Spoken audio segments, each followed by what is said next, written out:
سلامونه. امنیتي او دفاعي ځواکونو د کندهار په سپین بولدک کې ډیورنډ فرضي کرښې ته څیرمه نظامي تمرینات پیل کړي دي.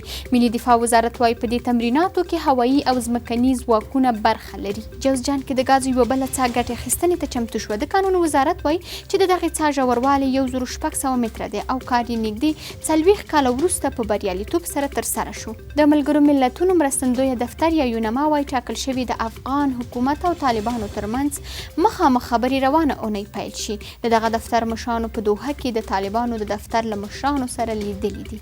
فرانسې د هغو طالب بندیانو له خوشي کولو سره مخالفت کړی چې د دوی وګړي کې وژلي. دغه هیواد د افغانستان له حکومت څخه غوښتي چې دا بندیان باید د خوشي کولو پر ځای خپله سزا وګوري.